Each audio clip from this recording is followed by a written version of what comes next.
Hi. Hi, how you doing? Fine, and you? Good. Welcome to episode 9 of Checkpoint Chat. Damn. Nearly at 10. Nearly Sure. at a decade, we're going to have a good party for the podcast at 10. Not right now, though. No, not right now, Looking no. nice and fresh in your morning robe. Yeah, I literally just rolled out of bed. And It's quite nice that I get to record in my bedroom because I have the ability to do that. You don't have that. I rolled out of my car. You rolled out of your car? Sped into your driveway, dived out. Did you roll Explosions out of happened. bed into your car? No, No. I didn't. God. I rolled okay. out of the bathroom this morning, and I'll tell you why. Okay, so Lens and I went to a wedding yesterday. A friend of Yeah. ours got married in Joburg. Awesome wedding. I mean, you have so many weddings that you Oh attend my lately. gosh, It's I'm at that absolutely phase of my crazy. life. Yeah, everyone's getting Absolutely married. crazy. Give me 5 years, everyone will be having kids. It's gonna happen. So get home yesterday, and did you see my Instagram stories by any chance? I No? did see some of them, yeah. Did you see any from last night? Like when I you got home? saw like you were at the wedding and then there was some fucking cool photos. I don't know where the wedding was, but there was some like cool photos of walls with paintings. Oh and yeah, stuff. oh yeah. So yeah, that was at the venue. Oh, But- okay. But let's just not get sidetracked by the beautiful wedding. Okay, it's Okay, awesome it was as it was. pretty Okay, beautiful, yeah. so if we get home, You guys are adorable as well. oh stop it. We get home, and there's a big rain spider next to the toilet. Oh, I did see Did this. you see I that? did. Yes, Okay. I did see this. Yes. So it was there last night, and Lance is like, "Should I take it out or can I leave it?" I was like, "It's fine. Like, just leave it, you know." But it's in the bathroom. It's not going anywhere. Wake up this morning, go pee. It's still there. Okay, in the same spot, right next to the toilet. Go back to bed, sleep for about another half an hour. Get up to come get ready to you. Spider's gone. Okay. So I rolled out of that house quickly. So I was scared. You're just like, fuck this. I'm Got not into my coming at car that and drove spider here. anymore.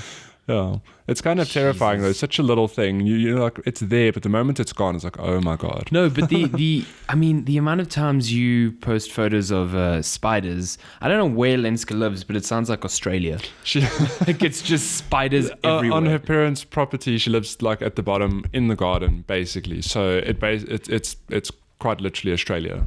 It's. To be perfectly honest. I mean, It's if you rain spider have every your week. wedding reception there, I'm going to politely decline. No, we won't. For that very reason. That's probably the only reason why we don't want Too guests many being fucking eaten. spiders. You look at your nice, beautiful wedding cake, and there's just a spider on there. Yeah, your- pretty much. You go and toast with your champagne, and as you pick it up, there's a spider Oh, in the no. champagne. Worst wedding ever. How's your weekend though? Pretty uneventful. Well, uneventful in the fun type of way. I've been did you only start the stopwatch now? I Well did. done. Well I done. forgot. What's This the is time so there? professional. We're like 3 minutes. Okay. Yeah. I'll just add 3 minutes. Yeah, I've been at Varsity most of the weekend working because we have submissions on Monday. Student life. So yeah, I only got home at like midnight from Varsity yesterday, and then woke up this morning and you're like, I'm 5 minutes away. Oh no. Well, last night it's like, what time are we recording? This is on a Sunday, by the way, for those of you who aren't in the room watching us. Yeah, so we normally record on a Saturday. Couldn't do it yesterday because you got a really sick tattoo, but more on that later. Well, actually, we couldn't do it yesterday just because I had to work. Like, No, don't lie. Yeah, it was actually your idea to do this at the crack of dawn, so I feel no remorse. It's because I need to go back and carry on working for the rest of the day. So I thought, let's get this out of the way as soon as possible. Because I seem to remember you saying you probably have another 10 weddings to attend this afternoon. today alone. Yeah, so that's our lives. What on a story? What up? I'm trying to maintain super energy. Let me tell you a story. Okay. So I got Nintendo Labo this week. Okay, so is this a Nintendo Labo story? Yeah, I mean, I can't talk much about Nintendo Labo because I didn't get a lot of time to kind of work with it, but I'll explain a few things. But let me tell you the story. So I get home, when is it, Thursday? I don't know. It's been a rough week. I haven't been home for 3 years. Yeah, I haven't been home for 5 years.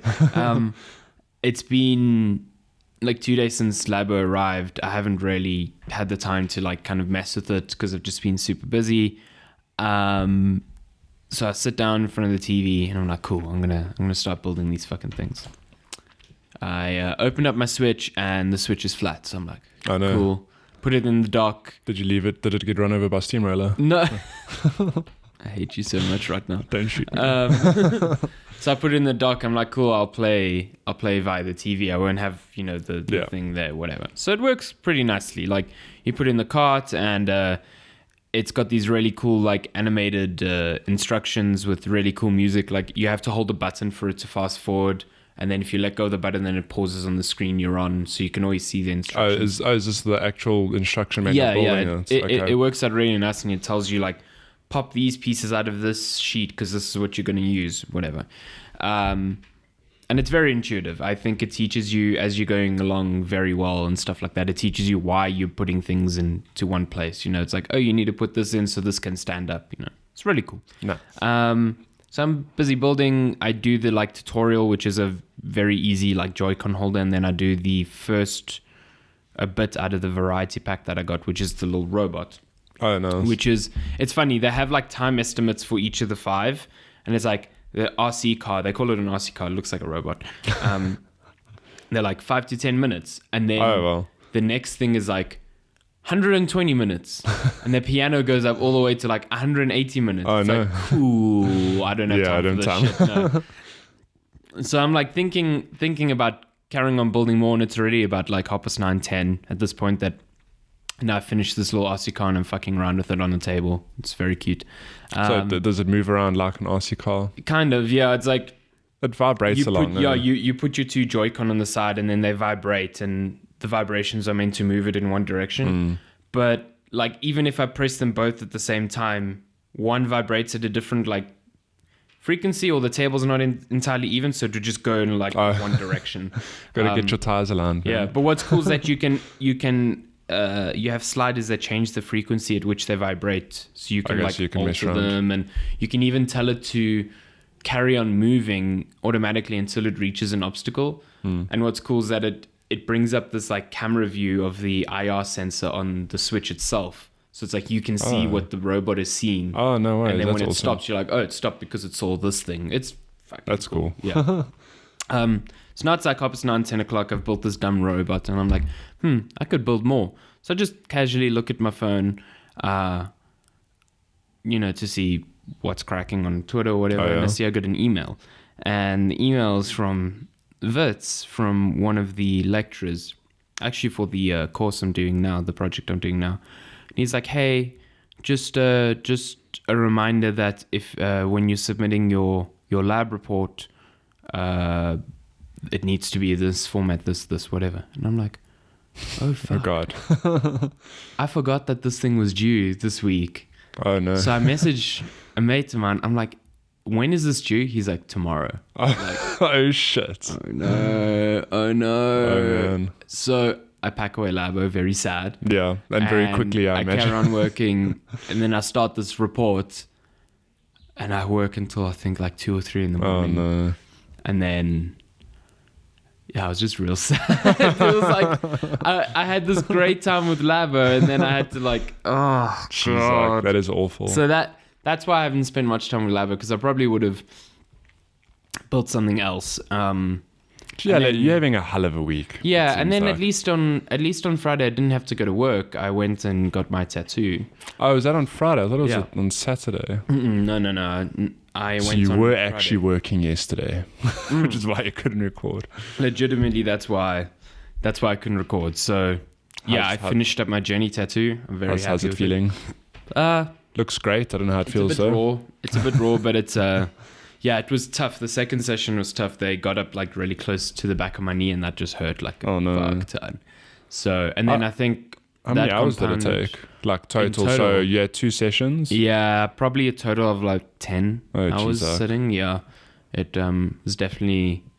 It's funny because last year I got that big owl on my back, and that only took a day, and that was like 6 hours. You have an owl boy tattoo? Well, man, I should get one. Oh no. And after that, I was like, man, I'm never going to do a long session like this ever again. And like 4 months later, I just doubled it almost. So we spoke about this briefly, though. You've listed Journey's a 10 out of 10 game for you. So when's the Odyssey tattoo coming and the God of War tattoo coming? What would I get for an Odyssey tattoo? I think a little hat would be nice. Yeah, we've spoken about it. You said Cappy. on Yeah. Kratos. I mean, why not? On Kratos. I think Two instead birds of with one Kratos, stone. I'm just going to get in the nice little, the font that God of War is. I'm just going to get boy. Oh, boy! Exclamation mark. Boy. Times 3. Yeah, but then other than Labo, have you played anything? Got anything? Yeah, I want to chat a lot about Frostpunk, but instead of me rambling on again, did you play anything? I did. I finished. What did you play? You finished another game. You're on a roll. Oh, no. You're on a roll. I finished The Last Guardian finally. Oh, yes. You told me about it. Yeah, so I spoke about it. I don't know. It was probably 2 or 3 episodes ago. I'd started playing it, and you'll remember I wasn't very pleased with the game. I was like, oh, it's frustrating. It doesn't look great. And I remember you saying, like, you're kind of sad that that's how I feel because you enjoy the game. And I was like, yeah, well, give me some time. Let me see how it goes. And I've basically done a 180. So the game still has problems that make it very frustrating, but it's one of those experiences I'm like, I'm really glad I got to play that. Okay. Let's go back to the beginning. So for those of you who don't know, The Last Guardian is a game made by a Team Eco. Team Eco, that's the... Team Eco, that was their first game. Eco was their first game, then it was Shadow, and then Last Guardian, Yeah, so I'm just parching my throat over here quickly. Yeah, Shadow of the Colossus, not Shadow of Mordor. Shadow of Mordor. Yeah, they made that Lord of the Rings game in the middle of their arty. Yeah, they just broke out. Yeah. So Last Guardian is essentially a narrative puzzler slash it's kind of weird to define because it's a story game, but they don't really give you story, but they do not explicitly. And there's puzzles, but they're not really they're not really puzzles, but they are. So just to give some context, you start out, you take the role of a boy who doesn't actually have a name. I don't think he has a name. I can't recall. No, well, I could be wrong, but as far as I'm concerned, I don't think he has a name. Yeah, I don't remember. Just boy. Yeah, he wakes up in a cave, I suppose, or in a whole bunch of ruins, and he's next to this big creature, a big winged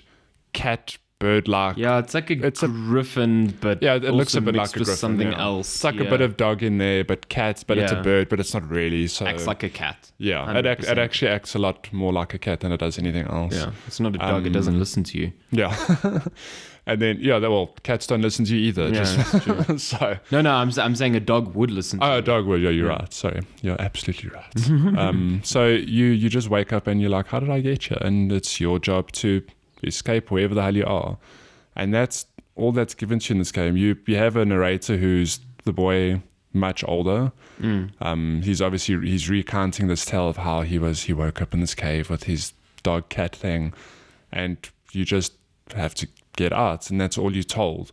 So what follows is you befriending this massive, I don't think we said, but this creature's massive. Yeah. He's, I don't know. Trico's pretty big. How would you liken him to, like a 2-3 story? Yeah, he's like, I mean, if you have the boy and he's standing next to Trico, he comes up to like the knee on his leg. Almost. Not even. It's like, I don't know. Like anyways, if you played something like Shadow of the Colossus, he's on par with like the size of the Colossus. Yeah, so pretty big creature, and you have to befriend this creature, and you have to help each other escape wherever the hell you are. And you never really, I suppose later on you are told where you are, but it's set in a world that's like a fantasy world. It's not, like, I don't know how you explain it. It's just a location with weird stuff happening, I guess. That's the only way I can put it. They're kind of like in the wild and in this like sort of like walled off prison area almost. It's like, it almost looks like something out of Dark Souls. It reminds me a lot of something out of Dark Souls. It's just these huge towering structures, and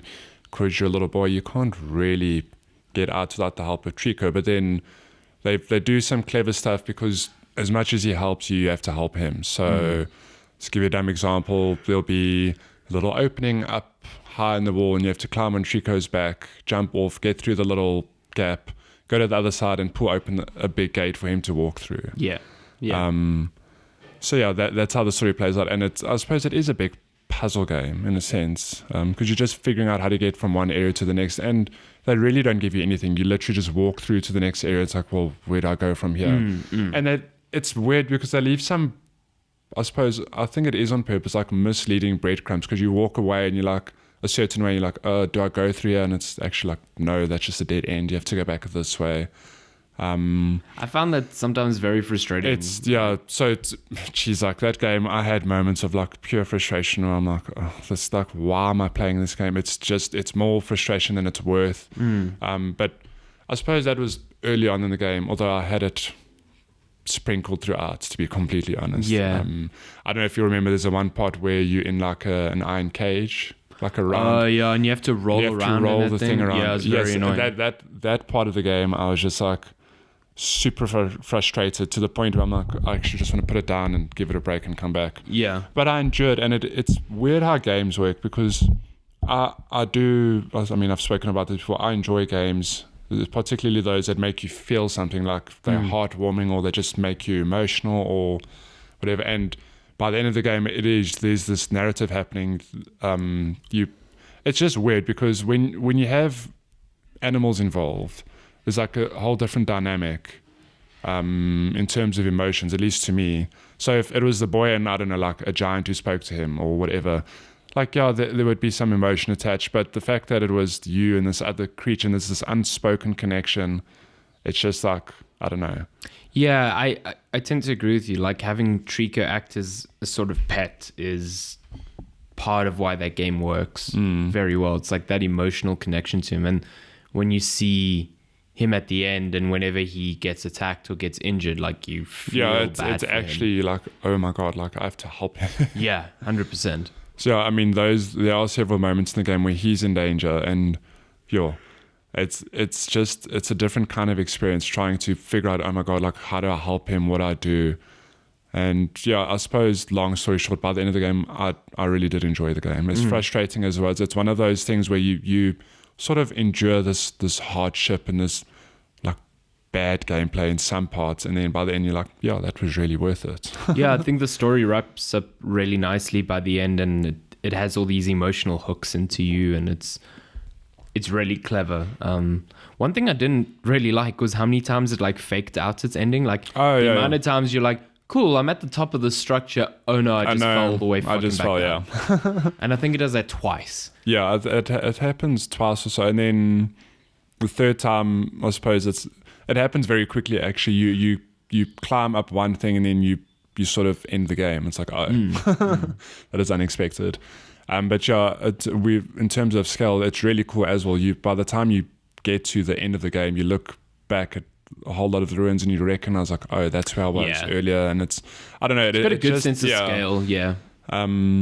Sure, I know you enjoy the game, and I must say I did enjoy it as well. Like, as frustrating as it was. Like it's not the type of game that I think I'll play again, because it was like that singular experience, and I feel like if I play it again, I'll just be more frustrated at the game and less connected to its story, that it will like sour it in my mind. I feel like it's one of those that the story hits you once, and that was your experience with it. It's weird how the more I played it, things just felt okay. So when I started the game, we spoke about the performance issues and how the movement is sluggish. I mean, you move your thumbstick and it feels like a second later, only then does the camera turn. Yeah.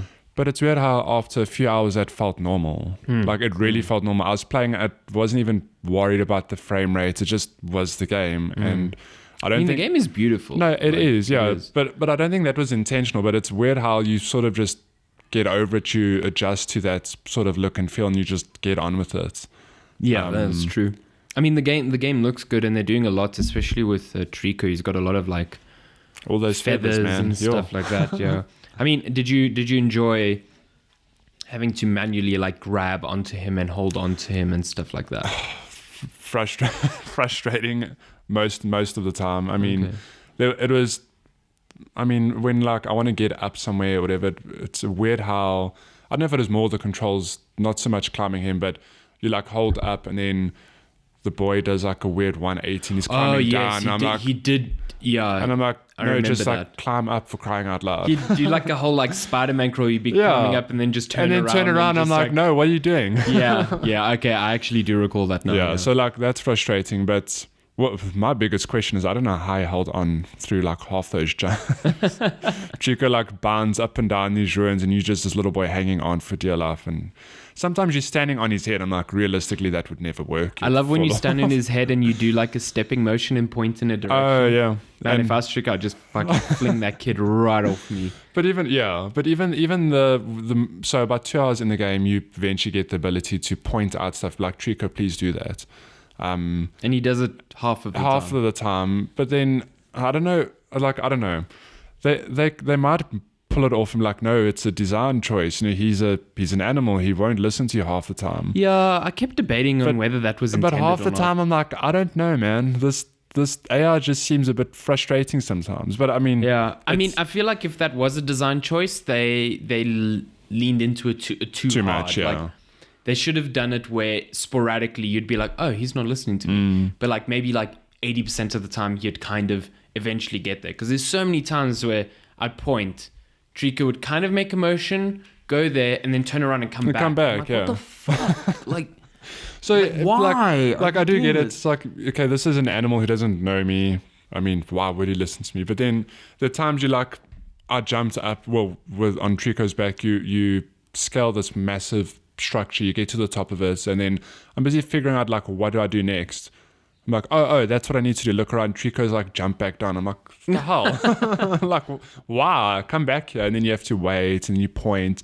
And that game is like a proper exercise in patience. Like, it's one of those instances where, because everyone's always asking for realism in games, and you don't realize how many times designers intentionally rip out realism because realism is boring sometimes. Like, and this is one of those, like, you have animals that don't respond to you in the manner that you want, and that's interesting from a realism perspective, but when you're playing a game, that is just frustrating as hell. Super frustrating. Yeah. So I don't know. I do feel like it was a design choice, but that they went into it way too hard. And I think it sort of worked for them as well, where if someone was like, yeah, but I was at this part and Trico didn't do this, you know, your AI is broken. I'm like, no, that's intentional. Intended. Yeah, that's intended. I mean, he's not meant to listen. And the result of that is that he feels real. Like, no, he does he feel real. Feels more real than any other like animal companion in any other game. But at the same time, because he feels that real, he feels frustrating. Yeah.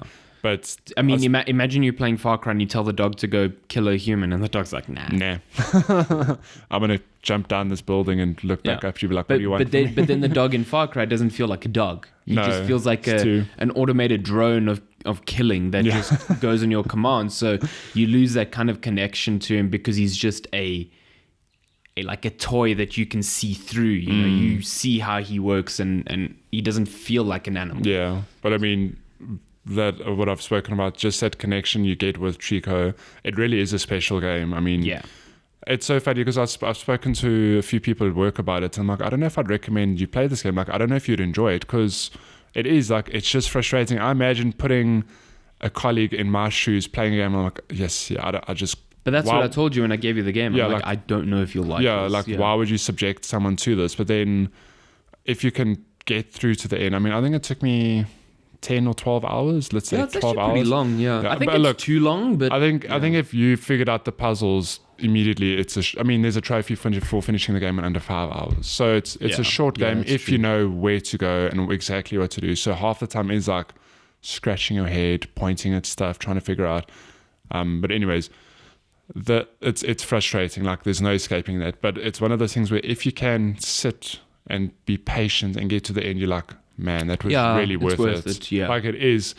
I sit back and I think and it stuck with me. I finished it on Thursday. And I'll tell you, I bawled my eyes out today. Not for the ending. I don't think is what people think it is. Yes, but it's a very like pertinent, emotional ending. Yeah. To the point where I was playing. Lenska was like bathing, and then she asked me something, and I answered. She's like, "Are you okay? You sound a bit sick." And I'm like, I'm fine. I've just finished this game. There's a spider crawling on me. So and I love games like that where it just makes you feel like, wow, it was really just something special. And I know getting there was, it's the only way I can relate to this is Final Fantasy 15 is the most recent example where I enjoyed the game, but then there's one cutscene that happens right at the end where it's like, man, the 50 hours I played was completely worth it just for this 5 minutes.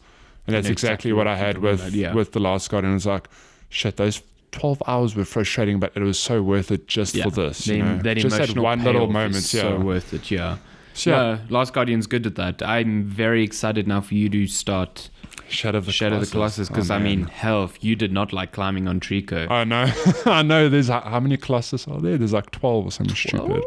You have to 12. climb all of them. Oh, Yeah. Well, yeah, I think it's done better in Shadow of the Colossus because it's more like a mechanic. Because like you have a meter that corresponds to like your grip, so you have to plan your climbing so that you don't lose grip halfway through and fall off this massive thing. But fuck, I love Shadow of the Colossus. Like, I'll play it. oh my god, I've got God of What a War game. coming, so I'm gonna have to save. And I think it's better that I save Shadow of the Colossus for a few months, like maybe a month or two, whatever. I think the only thing I don't like about Shadow of the Colossus is the really gamey feel it has to its narrative, because like as you start, you're like, there are 12 Colossus, so you beat one, you're like 11 left, Yeah. 10 left, 9 left, and it's like, that's weird. Do they tell you right from the beginning, like you have to kill 12? Yeah. Okay. You can see, because like you're in this temple and there's 12 of these idols, Okay. and every time you kill the Colossi corresponding to that idol, it breaks. Okay.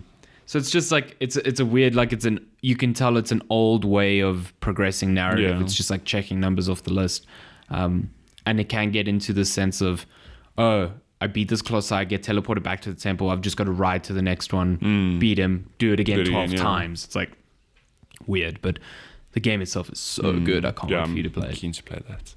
So yeah, that's The Last Guardian. I'm glad.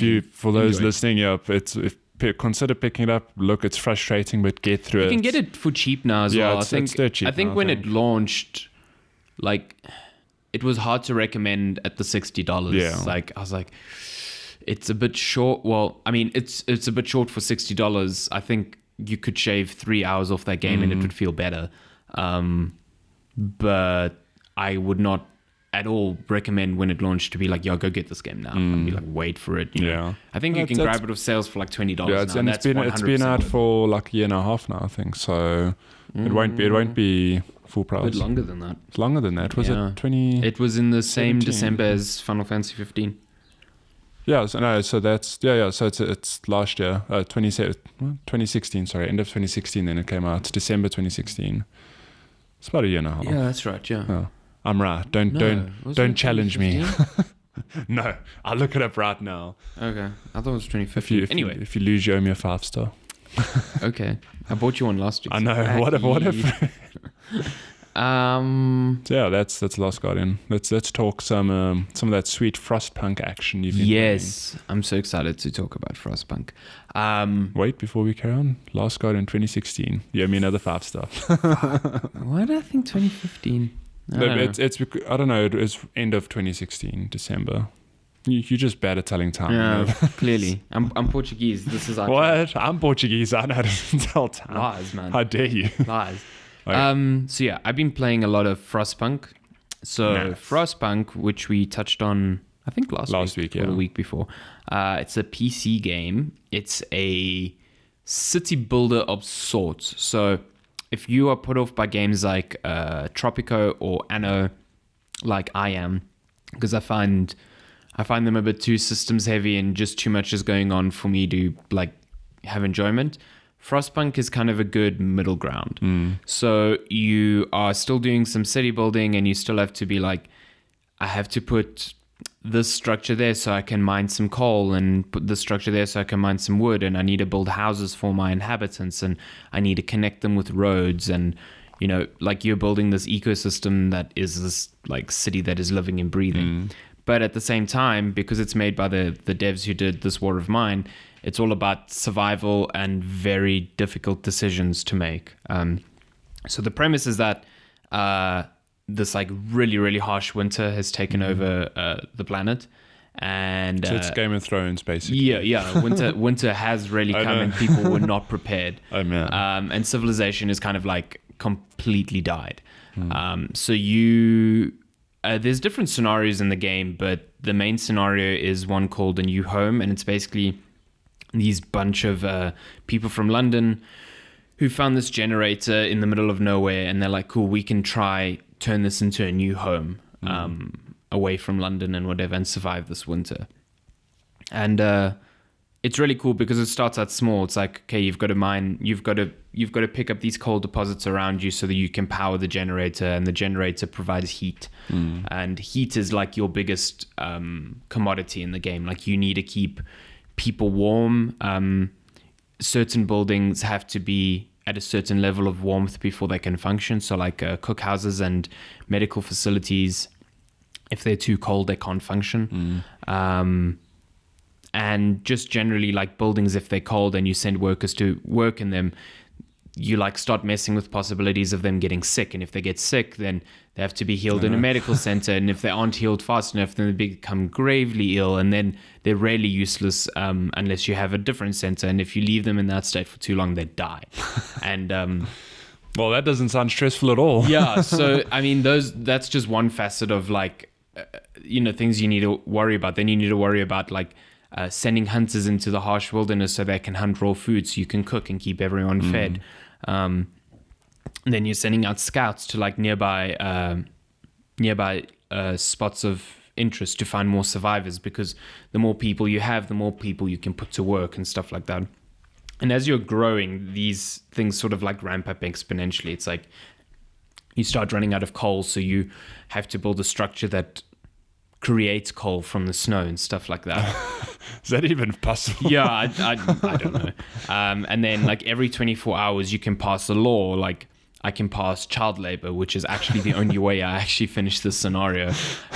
Every time before then, I was like, children will not work, so I can build a structure for them to kind of deal with, like, the children will be safe during the day, so the parents work more efficiently knowing that their children are safe. And then I signed in a new law that allowed them to work in medical houses so they could learn medicine, and it would speed up my medicine recovery.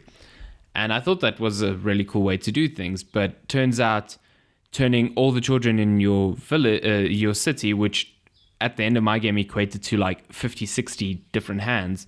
Like, holy shit, that actually helps in running the fucking city if I put them to work. So stuff like that. Like, you're making harsh decisions and harsh laws which all affect these two meters called hope and despair. Yeah, I think it's hope and despair. So Hope and you no can't hope. you can't get hope. You can't let hope fall to zero, and you can't let despair. Get to Oh no, it's not despair. It's discontent. Sorry. You can't let discontent get full. So things that affect that are like sometimes your citizens will say, "Hey, our houses are really cold. Please heat them." So you can either say, "I will heat half the homes," or heat all of the homes, or "I won't deal with this now," and all that has an effect on hope. So if you like promise to heat homes, then you have an objective like heat this many homes to this level in the next 3 days. And if you fail that, like, hope will fall. Or if you don't deal with it, hope will fall. And then not as much, but you have to make these trade-offs on like, can I deal with this now? Is this actually important? Can I take the hit on hope and discontent and whatever? And like, if I tell my cookhouses to serve soup instead of meals so that my rations are doubled, my discontent will go up because people don't find soup as filling. But then I'm able to feed all my people instead of having half my population starving. So it's all these like minute, it's stressful. It is so stressful. But while it's stressful, it's very easy to kind of look at the whole picture and know what's going on. I think the UI and the tutorials are done really, really well so that you understand what's going on. I still feel like I had to play like one and a bit games to kind of understand where I was going wrong. Like, I was making simple mistakes at the beginning that were, fucking me up later on. Not getting the children to work. Yeah, that was a big one. But it's really, really fun. As fun as terrifying survival can be. I think it's stressful but satisfying. Yeah, it's incredibly satisfying. Like, when a run usually lasted me like 3 or 4 hours. And because I kind of played it almost like a roguelike, I didn't really save throughout my thing. I know. So the one I did finish, I made a mistake like really late in it, and I loaded an autosave that didn't give me a lot of time, but I was able to rectify my mistake very quickly. But yeah, you can save like periodically throughout and come back to it. But I was playing like if I fucked up, like I think both times I fucked up, I just lost out on hope, and they either sent me out into the wild, or the second time I'd I'd enlisted like this almost like authoritarian law so that people would never bitch about discontent ever again. And the only way they did that was because I started burning people who I started publicly executing people who were like really bad and spread discontent. Like they basically jerry-rigged this like thing up at the generator, and when the exhaust like blew steam out, they would put someone there and just burn them alive. So then when all my hope fell, they just did that to me. Well, there's like this small little cutscene. They're just like cheering at me getting burnt alive. That's terrifying. Amazing. Jesus. So yeah, it's really, really, really fucking good. And when I finally finished the game, finished that scenario, I think it was like a 4-hour scenario. Man, I was punching the air because at the end there's this spell of like, oh, this biblical winter is coming. Oh no. And like every day the temperature's going to drop. Jesus. So the first time I got there, I hadn't set up this beacon that told me, you know, how severe the storm was going to be and how to best prepare. So when the storm got to me, I didn't realize that my hunters would no longer be able to go hunt for food. No. And they're like, you're just going to have to survive for like a week and a bit with every food you had. And guess what? I had none. Like almost none. So my people started starving. And I wasn't prepared like heat-wise to deal with the... So when I understood that better on my second time round, I was able to just survive. But even then the tension is like, shit, your people can't go hunt for food. And then after a while, it's like, your medical facilities can't work because it's that cold. And like, I'm just watching this counter of people sick, like skyrockets up because I can't heat my homes as sufficiently as I want and stuff. And you just looking at this weather forecast and you see the end of it and you're like, will I survive? And I'm like hitting fast forward on the time and I'm just watching. And I'm watching this hope bar like slowly die. And I'm like, fuck, I don't know if I'm going to make it. Like, and then as you make it, like the sun comes up and everything, there's this really satisfying like ice melting sound when it happens, like, you know, it's awesome. Like super good. And then you just like, all my people are like cheering and whatever. And they're like, we survived this crazy storm and the scenario ends. And I was like, fuck yes, finally. And it didn't burn you alive. It didn't burn me alive. But it's one of those games where I started playing at like 10 at night because I'm like, I'll play a little bit and save. And because I got so engrossed in the scenario, like I went to bed at like 1. Oh no. Because I'm like, I have to finish this run. Like it feels like one of those games where it's like a run-based thing. So now I have another scenario to play. I can also alter the one that I played because apparently I played it on medium difficulty. Oh. You have these sliders where you can kind of alter it. Like you can alter a difficulty on resource collection and citizen discontent. So like citizens will become discontent really easily, or there'll be less resources at the beginning of the game, and you can tailor it to your... I don't think I'll play it on hard because medium was just push everything up to the max. You know? No, man. So there's another scenario now which I think changes a bit of how the game works, which I need to try out. But what a game! Yeah, you're enjoying it. Yeah. It's only on PC. Only on PC, and I think like as much as I'd say it'd be nice in console, like there are a lot of things that you probably need a mouse for because you know you need to build a road, or like they maybe could make it work on console, but they would have to drastically change that UI. And considering it's an indie studio, I don't know if they will do that. But yeah, it's a phenomenal game that I think it also doesn't need a lot to run. Like it looks pretty, but I don't think you need a beefy PC to run that game. So if you have a laptop, you should 100% look at getting it. I have a PC. If you have a PC, I add it to my wish list. I think it's like $200 or something. Yeah. It's like not that expensive. It's to the backlog it goes. It's so good. And like I said, I'm not a fan of these games. I'm not a fan of city builders of any kind, but just the tense decisions and the kind of setting and aesthetic, super appeal to me. So nice. So it gets 10 5 stars thumbs up. 2 for a thumbs up. Well, that's basically a 10 out of 10. Yeah, as far exactly. As things go, eat that Mario Odyssey. Now gotta get a Frostpunk tattoo. I'll get the big generator on my calf with my protagonist tied up. Right, I was just gonna say, get one of you being sacrificed because your people don't like you. But been playing anything else? No. Yes, no. I've got nothing else. Not really. Like I said, I would have had more to say on Labo if I hadn't if my university career wasn't screwing me left, right, and if center. studies just weren't in the way. I look forward to hearing your views on that. I know Fortnite got a new update, so I want to play that, but I haven't tried that. I played one game of Fortnite. Oh yeah, that's the only time I had this week for Fortnite. Did you get some of them space rocks? I didn't. I killed 2 people though. It was great. Nice. And then I got murdered. I hear because the whole thing of this season is the comet landed. Oh yeah. It's funny because everyone thought it was going to destroy Tilted Towers, and it destroyed my least favorite building, which is Dusty Depot. Fuck that place. I hate that. I don't know why place. everyone hates Tilted Towers so much, because I mean it's very easy. Just don't fucking land there. No, but if you want quick like deathmatch style scenarios, land there, because it's a lot of fun. You land there, grab a shotgun or a machine gun, whatever, kill 1 or 2 people, and then you die. 9 times out of 10, you just die. But that 1 time out of 10 that you survive, that's really fun, and you run off. And if you don't, you just start a new game. Yeah, so, yeah. And normally I just don't land there, and I don't fucking go near there because it's the buildings are so high, and there's so many places to. But you know how fun it is. You land on the top of a building, you dig down, you grab your weapons, you come back up, you build a bridge to another building, you storm it. It's a lot of fun. But yeah, I think for Fortnite, I might buy a Battle Pass. I did it last season. It's super I didn't. I started playing Fortnite halfway through last season, so it's super worth it. It's $160, and then you get like so many cosmetic upgrades. Yeah, like and your path. I've had a look through at what they have. There's some cool costumes, season, and then it looks like.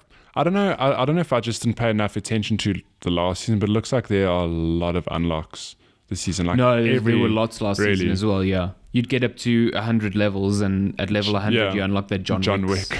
Yeah, and then the level 100 unlock, I saw it. It's just like a really nice superhero looking costume. Yeah, it's called Omega, I think. Yeah, it's that like black skin tight one with like the orange. Yes. Yeah. So it almost looks like something out of Tron. But this is something I didn't know. Was that level 100 skin from last season literally called the John Wick skin, or was it just what people called it? No, it was called, I think it was called the Assassin or something, but it was fucking It looked like John Wick. Like, that was 100% So we need a Wick. name for this one. I don't know what we'd call it, but it needs a John Wick style. It looks like a Tron thing to me. I don't know. The Battle Pass is super worth it. Yeah. I'm keen to play because I think they've added some cool changes. The space rocks sound fun. They, as far as I can understand, if you find a crater with them, they alter gravity, so you'll have like low gravity jumps and stuff. Yeah, that makes sense, because the one game I played, I looked to the distance, into the horizon, whatever you want to call it, and I saw somebody had built a structure that like went straight up. So I don't know how these space rocks work, but I was like, that person's dumb. They're gonna jump off and die. But maybe they had low gravity, and that's the thing you can do. You can just build straight up, and I don't know. I don't know. I wonder how that affects like your fall damage and stuff like that. Because imagine you have low gravity and you jump, and then you just time some float, and you just fucking fall on the ground and like die. So sounds like a great time. But it sounds like it's a cool twist on movement, because like people have been playing with the same move set for so long. Like now, building a fort in like especially the end game, you've got to look at more avenues, because you're like, well, this guy could actually jump into here. Straight up just jump into here with a shotgun. So I like that they've done that change. They've taken out some weapons, like they took out the crossbow. Yeah. Oh, did they take out the crossbow? Yeah, fuck that thing. I love the crossbow. What a great troll weapon. Infinite ammo. If I ever saw someone in the horizon, I would just spam them. I wouldn't hit them. Although I can say I have 2 crossbow kills. Damn. Yeah, it's an instant kill, isn't it? If it's a headshot, yeah. If it's not, Jesus, fuck that. In PUBG, it's an instant kill. Oh, the crossbow. Yeah, unless you have armor. I think. Yeah, I've never used it in PUBG because it's worse in PUBG. Yeah, it's fucking shit in PUBG.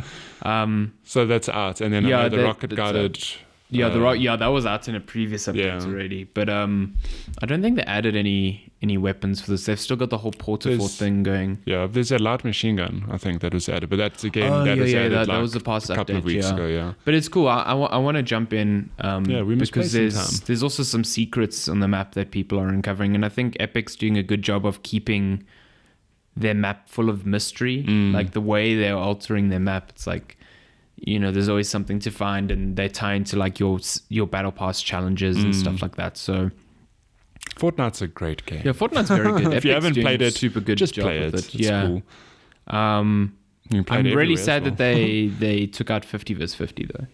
I never got to try it. So much fun. I'm sure it'll come back though. Yeah, It's I a mean, this is seasonal the thing, second time that they've brought it back, so I'm pretty sure. They need to do 25 versus 25 versus 25 versus 25. Imagine that. That'd be pretty cool, actually. I'd be down for that.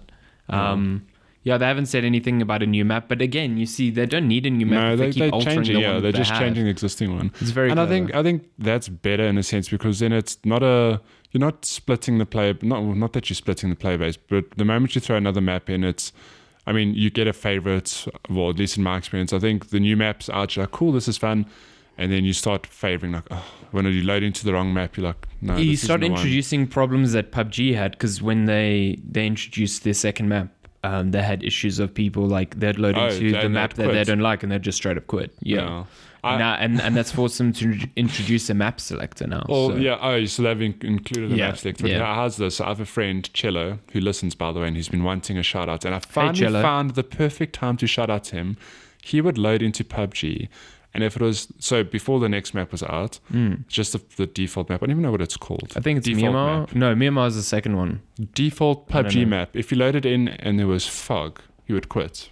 Because you just fuck that game mode. Oh my God. When I first heard about it, I was like, oh, that's cool. You're putting out fog so that the, long shots are, they way harder because you can't see. But in practice, it's like, fuck this. This is terrible because you don't see people and they just appear next to you. Like, no. I enjoy the fog. It keeps you on your toes. The rain is something I enjoy because there's so much noise. Yeah, then you can sneak up on people. Oh, yeah, it's pretty clever. I quite like that. Actually, I've played Fortnite way more than PUBG now. And I was one of those people that when Fortnite was really breaking into the mainstream, I was like, I played it. I was like, I'm not getting the same tension I'm getting from PUBG. I still prefer PUBG. And I still think that if I'm looking for something that's super tense, PUBG is still a lot better at that. But Fortnite is just way easier to hop in for a game, have a lot of fun. And I find it far better with friends than PUBG. So. Less stressful, less stress, more fun. Yeah, that's a good. That's Fortnite. So should we just hop into game releases and news? I think there's nothing. I'm gonna look. Let's have a look. But there was Donkey Kong that came out on Friday, which I still need to play. Oh, do you look at all these great tabs, electrical circuits. I'm busy looking at Alessandra's laptop. Can I'll give you a 2-minute rundown of what I'm doing. Okay. So let's do this. It's I'm gonna make a timestamp note here for you. Okay, so there's this course called Measurements. It's all about measuring electrical devices and measuring small errors within electrical devices. So we had to design a very smart system where, our premise was design a sensor that can be used in electrically powered transportation. So, like say you have like a light sensor or a magnetic sensor, we have to design that sensor. So we have to break it down and say, we are using these resistors, these capacitors, because it gives us this amount of sensitivity, this, blah, blah, blah. So we are designing a optical sensor that can measure the rotations of the flywheel in an engine so that we can properly calculate RPM in a vehicle so that it can use that value in regenerative braking. Wow. And we have designed our own emitter and detector, and we are finishing the whole circuit, like how it uses this information to eventually display. And I fucking hate life. It's not fun at all. I don't envy We haven't even I'll started say that. going into errors, because all electrical components have some percentage of errors, so we need to see how it carries through in our calculations. And if we get to the end and it's like, we have a potential for 50% error, it's like, this system was a failure. Oh no! Would you have to start it again, or they lenient? Probably at that point we probably should, and I'd go like, no, no. No, like legitimately though, are your lecturers lenient that they're like, okay, well we see the idea behind your system and it's gonna fail. Like, sorry, it doesn't work out. I mean, this one is a paper design, so they are more lenient because like you can't test it in real world. Okay. Because something like a 50% error is terrible. It's terrible. But I mean, is an error something you won't only truly know until you get to the end, or can you calculate it before? I mean, we could have calculated it before, but we left it to the end. Yeah. I mean, if you just think about it, if it's a 50% error and we're calculating something like speed or RPM, like say you have a speedometer in your car and you're going 60, but you know that speedometer is rated for 50% error. That means that even though it's saying 60, you could actually be going 30 or you could be going 90. 90, holy shit. That's horrible. Like a terrible system. Like Yeah. you cannot have that. Like imagine like an EEG or a blood pressure sensor that has a 50% error. It's like, you're pretty success healthy, rate. maybe. Come back tomorrow and see. Well, isn't that the pass rate now? So it's okay. Yeah. It works. That's what we work on. So that's my Yeah, I don't measurement envy you. system. Those diagrams look deliciously complicated. Oh, So God, you're gonna. yeah. It's, Shall we talk about our sponsors while we wait? Green What color apron oh, are we fuck, on I don't now? have Pink internet. apron. I don't know. Oh no. what's- Is it? Let It's me- not even let me end try of the connect month. to another Wi-Fi network. What is that? Home It's LTE. because just before you arrived here, the power tripped, and I think You haven't reset your router. yeah. Well, this is awkward. Let's just say that no games are coming out. Oh wait, is it? No. Okay, never mind. Okay, I'm just gonna look at my phone. Just do it quickly. Well, I don't know. Do you want to touch on gaming news? While we look Yeah. up, or- Oh shit. No, I can't even access gaming news on my laptop. Game. I know. Well, this is awkward. Let's talk about our sponsor, Pink Apron. I think that's a color we haven't used. Pink Apron. They do. Yeah. Ask me about Pink Apron. What do they do? What does Pink Apron do? I've got a I've got a 4G dongle here. We're good. Hallelujah. Okay, so I only need to speak shit for 30 seconds till that powers up. Till the thing powers Let me up. tell you what Pink Apron does. They do smoothies. Wait, have we they done? do I think we did smoothies already. Okay, I was gonna say they deliver pre-portioned flowers for you to make your own bouquet. That is brilliant. Pink Apron does. You make your own bouquet. This is a service my mom would use because she's a florist. Yes. So actually, my mom owns Pink Apron. Oh, is So, it? Okay, cool. So pre-portioned. Congrats on the new company. Thank you. Pre-portioned flowers. Make your own arrangements, bouquets. Do it for weddings, and Mother's Day is coming up, so we can tie That's into true. that. So That's true. pre-portioned flowers Get for Mother's pre-portioned Day. chocolates for Mother's Day. Yeah.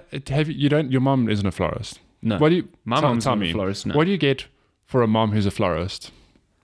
Do you get her flowers? No, because then she'll just judge the flowers. She'll be like, "This is a fucking shit Every arrangement." time I get my mom flowers, it's like, I'm buying first of all from a competitor, and B, second of all, my mom's probably like, oh my god, whoever did this doesn't know how to do this properly, or I would have done this a Buying different from way. A competitor. I love that.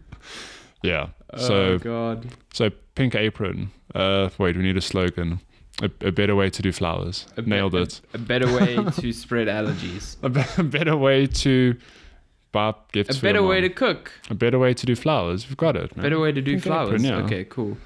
Damn it, Sorry, we're I'm still just waiting. disabling. The internet's on. Wait. I'm disabling all these 110 proxies I have because to access internet on campus, I need to activate all these. This is terrible. That Pink Apron spot was so good. I'm gonna timestamp it. I should have done Put it this like. But this often happens though. We're like, yeah, we'll just wing it, and then what happens? The internet cool, does. cool, we done. Are we done? Fuck, I loaded 2016's schedule. What? Final Fantasy 15's coming out? Yeah, we're in a time machine. Why? Why is that even in my? I don't know. We've established this, and I'll say it again. You're bad with time. That's okay. Okay. I don't think anything's coming out this week anyway. No, I didn't think so. Well, All there's stuff coming out, but I don't know of anything like. Not to knock any other games coming out, but I don't know of anything big or AAA or. Okay, so Donkey Kong 4th of May. Okay, so 8th of May, Conan Exiles. Nah. Do you like Conan? No. Yeah, I'm pretty. I like pretty Arnie. Cool. Is Actually, it Arnie? something okay. Shit, this is actually a big week. We are Okay. very bad at this. Destiny 2 Warmind, the never DLC mind. coming out. Sure, Yawn. this guy, man, coming out on Tuesday. Okay, very quickly. There was a live stream 2 weeks ago. Game takes place on Mars. Is it Mars? Yeah, Venus is the last one. Yeah, it's Mars. And there's Hive there that have been frozen for ages, and now they're being melted, and that's cool. And you've got to go kill them. There's a new mode called Something Protocol, which is like a PvE horde mode that will take place as like a public event on Mars, which sounds very fun. Nice. They're making big changes to cosmetic loot. They're making big changes to legendary weapon or exotic weapons. There's a whole bunch of new armor. There's a new story. They're making big changes to the PvP. From what I've heard, this isn't the expansion to change the whole of Destiny. That is coming in September. That's still coming. Yeah, Oh. that's September's update. So, but I have seen a lot of people anecdotally say that this is going to be a lot better than the Curse of Osiris DLC in December, which is fucking shit. It's not Well, fun. there's that then. So yeah, Warmind, 8th of April. Yeah. April, May. May. Yes. That's 2016. Tuesday. Conan, if you're interested, was also 8th. Also Okay. on the 8th, something called Last Encounter. Nope. Okay. This is a list of nopes. Another one called, Mega Dimension Neptuninia V7R. Or is it V? That is a mouthful.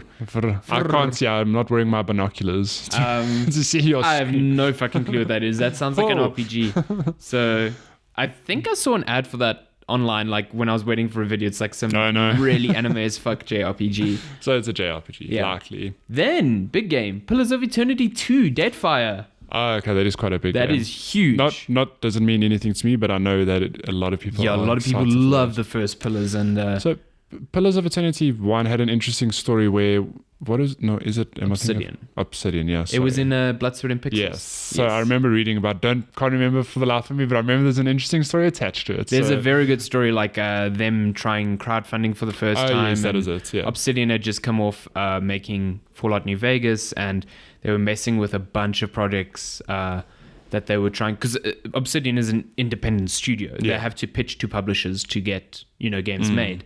And they pitched a bunch that never got picked up and stuff like that. Damn. I think they even pitched an exclusive to Microsoft, and they were like, no.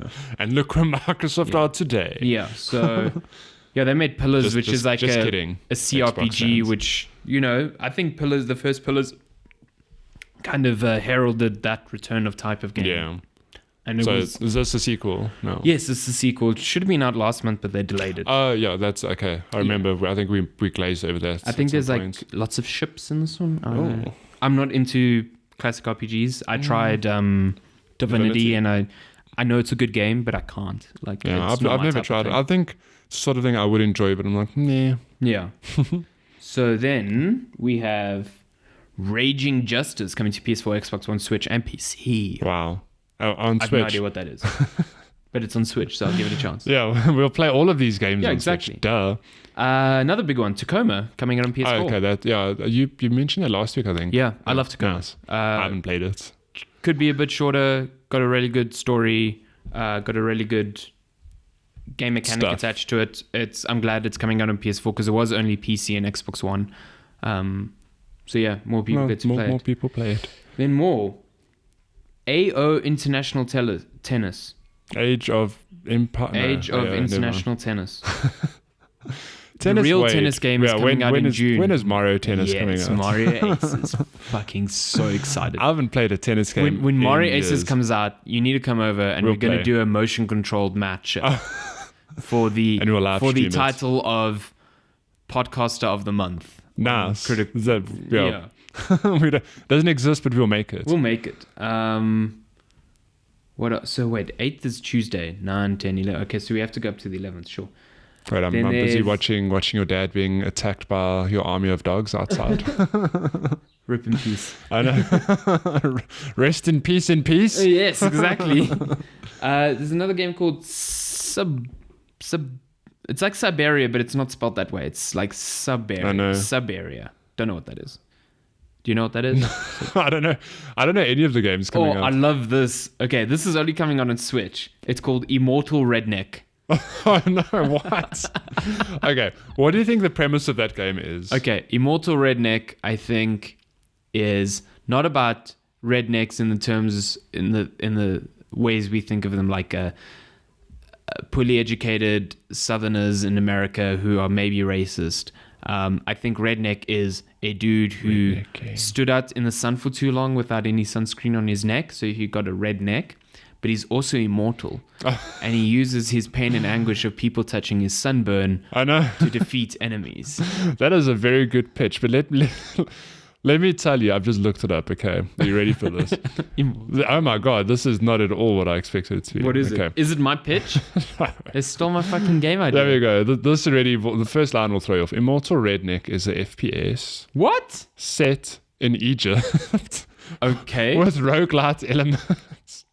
Frantic gameplay, Twitch controls, and an arcade-style feel meet randomly generated dungeons, a complete skill tree, permanent death, and 9 classes with different traits.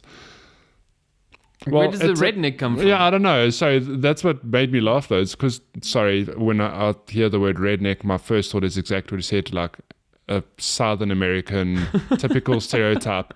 So set in Egypt, and I'm watching the video now. It says conquer pyramids, and then shows some gameplay. So it can still be redneck as connected to sunburn because it's really hot in Egypt. Wield the power of the gods, says this video.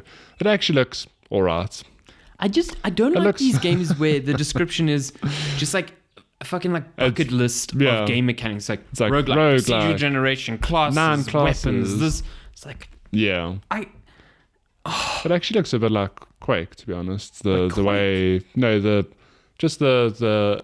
the gameplay itself. You won't see it from a screenshot. So you can't even see if your character has a redneck. No. Lame. Let's not. Well, that's only out on Switch apparently. So. Oh my gosh. Sorry, I have to keep talking about this again. Let me show you just look at the beginning of the video. Oh, so wait, the game's on Steam as well, but it's only coming out on Switch this week. Wait.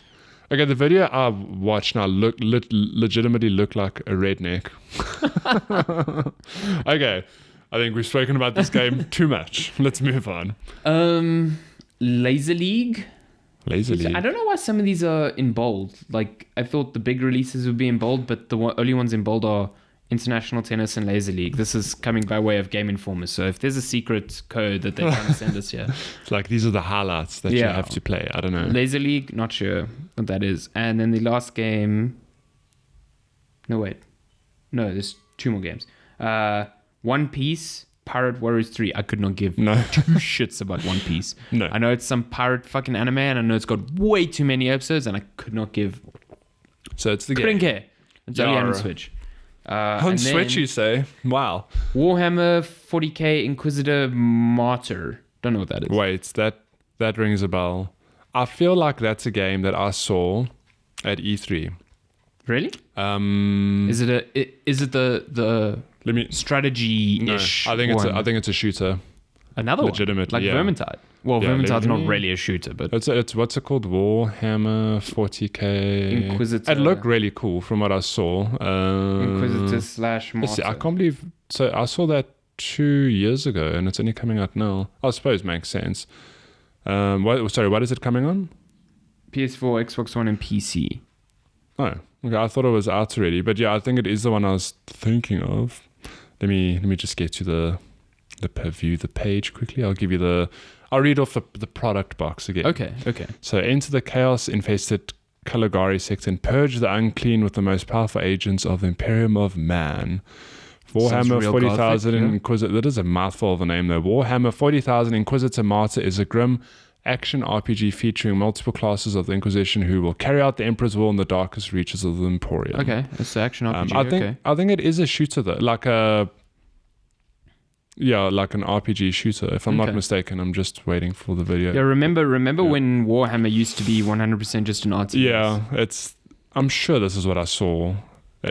It was either E3 or Gamescom, one of them. Yeah, that was long ago then. Yeah, it looked cool. I mean, but I can't really talk about it because I didn't get to play it. I literally just got shown it 10 minutes. Buy Warhammer Vermintide 2. Fucking good. That's a game I need to play still. Buy it. I can't wait till it comes on console because more people are going to play it. But that's all the releases for this week. Nice. I don't know nothing. Well, I say this every week. I think I'm like, I don't know what happened in the news, and you say stuff. I'm like, oh yeah, I did see that.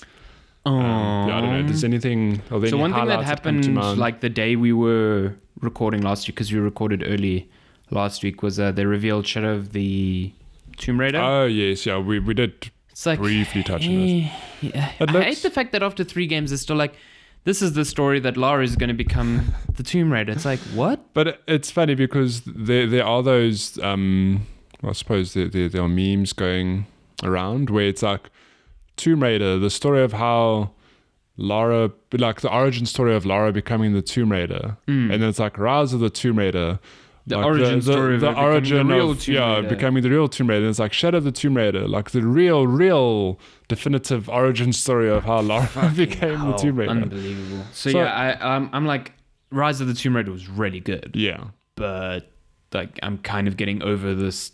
I mean, if it's the same type of story beat, it's set in like a Mayan. Setting. Yeah, which is pretty cool. And there's a lot of people saying it's going to be really dark.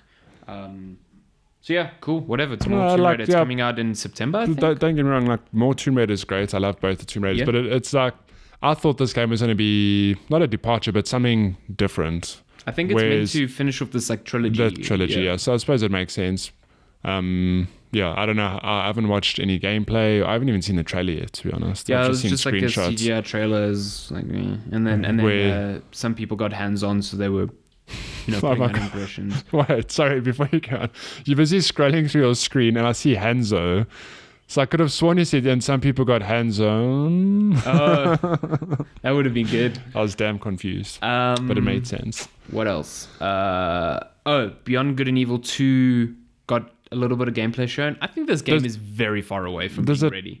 So is it actual gameplay now? Yeah, so it was a weird thing. Like, they hosted a live stream and they were like, we're going to show off gameplay that we traditionally wouldn't show off. Yeah. And after seeing the gameplay, I'm like, yeah, why the fuck would you have shown this? Because it seems super early. There's like, I mean, it looks rough. You can see in the combat, there's like whole animation loops that are missing because like animations for small things are just not there. Yeah. And I think it's more like this is the ambition we're going for. But man, if you thought this game is coming out this year or maybe even next year, oh boy, strap in, because this thing does not look anywhere near ready. But there's some cool details that came out of the live stream. Like, so the game's going to take place in like a single solar system. So there's going to be different planets that you can visit. Nice. And it's going to be like all No Man's Sky. You can just kind of get in a ship and fly into the atmosphere, and then you're out of there, and then you can travel to another planet. But it's not 1 billion procedural planets, whatever. There's this real cool emphasis on like your crew. So you create a custom character. You're not playing as a story character. Okay. And then your crew will be comprised of people who have different abilities that you'll use. The game also is going to feature like co-op, so you can have people dropping in and out of co-op. There's this really cool moment in the gameplay where you're flying a small ship, and as you get over a much bigger like freighter ship, you just jump out, and then you're fighting people on the like top hull of the ship, which is cool. Oh, yeah, sure. And it's all about like building sort of like a crew together. So you'll have a small ship that can fit into like this bigger freighter that you use to spacefarer around, So it's Mass Effect. Yeah, kind of, yeah. Kind of like that. Yeah, it's got a cool emphasis on melee combat, and you'll still have the same mechanic of, Jade had a camera in the first game that she used to identify items and stuff. Here you get like a spyglass that you'll use, because this game takes place 200 years before the first game. Interesting. So yeah, like I like the ideas. I also think they're doing the whole Ubisoft thing of turning this into a more open world cooperative game. It's going to be a map filled with markers. Yeah. A universe full of the game has got this like striking visual, like it looks weird. It's got this weird in a good way. Like, cool. Like it like when you look at this key art, like it almost looks like Buddha inspired, like, but with this neo-technological like holograms and neon, and it's super strange and super cool. That's cool. But yeah, they said they're going to show a lot more for E3, but fuck, if that's the game at the moment, that game's not coming out for a while. What, E3 is only like a month away. I mean, come on. Casual. Do you want to talk about new Hanzo stuff? No, I haven't even looked at any Overwatch stuff. Apparently they overhauled him. I don't know. All I know is that he doesn't have scattershot anymore. They've ruined him. Oh, there's a new map. Wow, that's cool. Yeah. I should go read that. I haven't touched Overwatch for let's give this a read real quick. Let's have a look. So, wait, but what you're telling me is that I'll be able to pick Hanzo and people won't rage at me picking him, maybe? I mean, I don't know. Probably. Let's see. So the new map, Rialto, was home to Talon agent Antonio Bartolotti's sprawling estates and the backdrop to the infamous Venice incident, a turning point for Overwatch and Talon. Oh, Talon are the bad guys, eh? Yeah. The Italian government has taken great steps to preserve Venice, and the results are striking. Tourists visit the picturesque town, can sample the regional cuisine, enjoy a relaxing gondola ride, visit Galleria d'Arte Omnica. That's kind of cool. Or simply take in the sights with a stroll along the canal.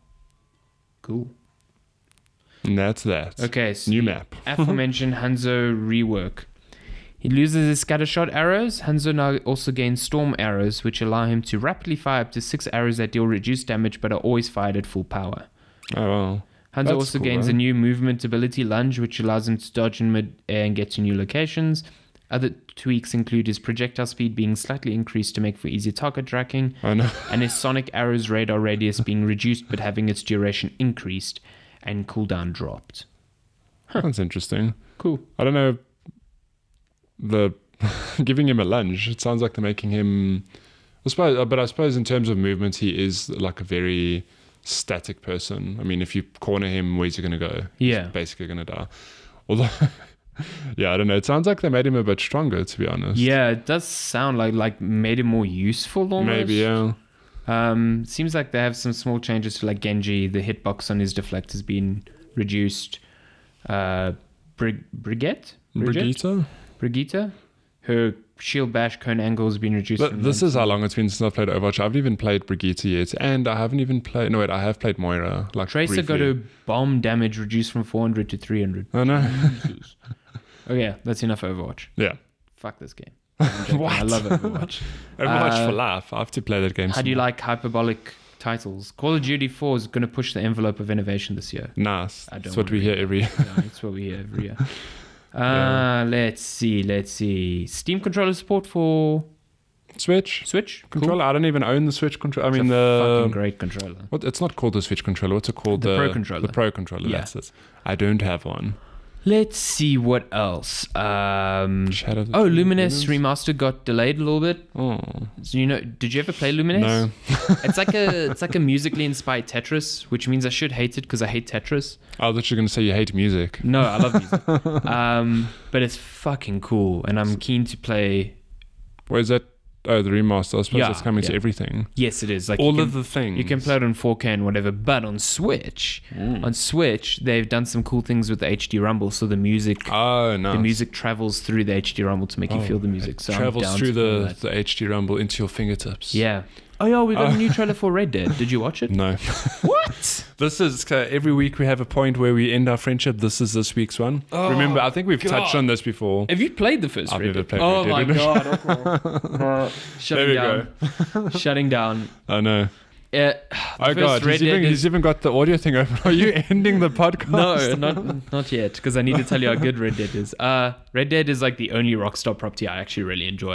I don't like GTA that much. Yeah, I think it's a GTA bit is hit or boring. miss for me. Like I've played 5, never finished it. Never played 4, and then before I played the ones before that. I enjoyed San Andreas, but I mean, Yeah, I enjoyed was- those, but that was more like someone would come over with the PS2 and we'd fuck around in the that's sandbox I think that world. was more back in the day when sandboxes were like, wow, holy shit, Yeah. you can actually drive around the whole city. Now it's like, nah. Yeah, exactly. And I find, especially in GTA, mission structure is just boring. It's like drive here, do a thing, drive back. It's, I don't know. It's just not my type of thing. But Red Dead is weird because I remember when it came out, I was like, I really don't like Westerns that much. Like Westerns don't really appeal to me, but Red Dead is super, super good. It's got a really cool emotional story that follows a dude named John Marston, and just really awesome mechanics like these cool revolver duels and a nice breadth of quest content. And it probably has one of the best DLCs ever created for a game called Undead Nightmare. Oh, yeah, that's something I would love zombies to play. and stuff, and you could tame the 4 horses of the apocalypse. It was fucking cool. So yeah, the second one is a prequel, and this trailer is gorgeous. Like there was a report that stated that more than like 70% of it was actual gameplay. Oh, geez, like. As in players playing, like all of it's probably an engine and maybe a cutscene here or there. And most cutscenes nowadays aren't pre-rendered; they're done in the engine. In the engine, yeah. Yeah. But they say like 70% of it is actually the player controlling it. So yeah, it looks stunning. You get a good glimpse of John Marston in this trailer because this is following like the gang he was with before the events of Red Dead Redemption. And yeah, the tone of it is just really nice. It's like this cultish sort of like vibe to this gang during a time where the Wild West was being tamed and like, outlaws were becoming like a thing of the past, almost like a dying breed because laws were being introduced and civilization was progressing beyond it. So yeah, I'm super stoked. It's coming out in October. We probably won't see that at E3 because Rockstar always skips out on E3. Because they're Rockstar. Yeah, they're Rockstar. That's one thing they just basically tweeted like new trailer Wednesday, and there's fucking like news stories on the trailer. There's people like all these websites live streaming the trailer, and they've got like pre and post shows for a trailer. Like, this is why Rockstar doesn't need E3, because we give them E3 every time they I talk. still think it's amazing that Rockstar has that power. I'm like, yo, It's crazy. Grand Theft Auto, the games are great, whatever. Red Dead Redemption's great, but geez, like, Yeah. the hype levels are just... There's no other company on earth that gets that sort of attention. Like, yeah. I mean, if I look back, I've never played GTA 4, but I think it's still like one of the highest rated games on Metacritic, which I find so weird because a lot of people that I've spoken to are like, yeah, it's okay. Yeah, You know, it's just like, it's weird how Rockstar they're just seen in this positive, not in a bad way, it's but like they're just Zelda like, in a way. yeah, they're just seen in a positive light and people just love them, and then they're like salivating it. Like you talk about bad Zelda games, everyone considers Skyward Sword pretty bad, but if you go on a Metacritic, it's got like a 90. Really? Yeah. What the hell? So I don't know. Yeah. Gaming journalist. Oculus Go. What the hell? A mobile VR for a smartphone? So this is kind of like, and it's out right now? Yes. I didn't see that headline until literally right now. so it's like Gear VR. Yeah. You know all these headsets that you'd pop in your phone or whatever, but this is basically that, but doesn't need your phone. It's completely standalone. Comes with a little controller. Oh, that's neat. And it's like $200. So it's much better quality than the Gear VR. It's pretty powerful, and it's got a library of apps and games that already exist because it's pulling from the mobile VR store and other VR games that you can get elsewhere. And what is the like performance-wise and resolution-wise? Do you know any numbers? Like I know one of the issues with VR generally is that the pixels are a problem because they need to make them smaller because so that's why you need high resolution so you don't see the pixels. So this one has a 5.5 inch display with a 2560 by 140 1440. Yeah, so 2560 by 1440, which translates to 1280 by 1440 per eye, which is very high. Well, that's still very high. Yeah, it's much higher than your phone. Yeah, put it that way. It's powered by a pretty old processor, but that's fine, and it comes with 32 or 64 gigabyte onboard storage for $200 or $250 respectively. That's not bad though. That's interesting. Like the one thing that's put me off from like PSVR, for example, is the fact that you need 4,000 million cables, and the setup just looks like a nightmare. Yeah, to me this is like where mainstream VR. That's where VR should be actually. It's like here's your little device, and that's that. And especially without the phone, because I think the problem with things like Gear VR were like you would play something in VR with your phone, and then you'd have to check a message. Then you'd have to dismantle the whole thing, or like you get after message an pop hour up. VR, your phone's dead. Yeah, you know what I mean? Because it charges battery. So this, like if you want to check your phone, you just lift the headset. You can check your phone. It's not integral to the whole thing. Yeah. I mean, there are limitations. Like it can't detect leaning in and out because all its sensors are in the headset itself. But it senses, you moving your head. It knows where the controller is, and that's interesting. It's a good thing. Like I think it's a step in the right direction. Netflix VR in this thing, or YouTube VR. It's fucking cool. I'll climb into bed and watch. Yeah, exactly. So yeah, it's a cool device, and it's out now. So. Did anyone know that was coming as a matter of interest? Yeah, they announced it last year, but then they didn't announce a release date, and then they were just like, it's out. Bam. It is done. What other gaming news do we have? Wow, Tomb Raider, God of War, Tomb Raider, Overwatch, Jesus. More Tomb Raider. Jesus, that is a lot and more God of War. Wow. God of War. Wait, I think we've gone back a week now. Yeah. Steady We're done. decay. Whoa, look at that header. I think we've gone back a week. New characters coming to Dragon Ball Fighters is Vegito Blue. Nice. So when nice blue hair when Vegeta and Goku kiss and make up, they actually combine into one character. Oh man. And then they go Super Saiyan Blue or some shit. Oh boy. Yeah. They have blue hair. Jesus, is that that's I think that's it. Yeah.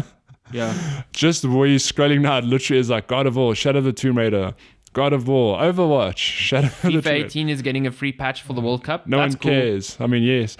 Wait, World Cup's next month. Go Portugal. Yeah, so excited. President of Madeira. European champions, man. AKA Ronaldo's going to carry us again. Can't believe Ronaldo's still playing. It's crazy. He's like, that guy's ancient. And he's still really good. Yeah. He's not ancient, but I mean, he's ancient in terms of football. Yeah, he's quite. Okay, should we do quick questions? I have no questions on Twitter, but I do have some interesting questions. Guys are slacking. From that, the guys are slacking, god damn it. From my mate Chilo, who already scored the shout out, but hey, he'll get another one. He sent questions. He deserves it. He deserves it. So his first question is, if you could create your own game from any genre, what would it be and what would you call it? Now, this is one I struggle with because, I don't know, I think it's easier for you. Pick a genre. I'll be boring and say platformer because I think okay. I can't go wrong with platformers. Ooh, okay. I mean, okay, you can. That is a sweeping statement.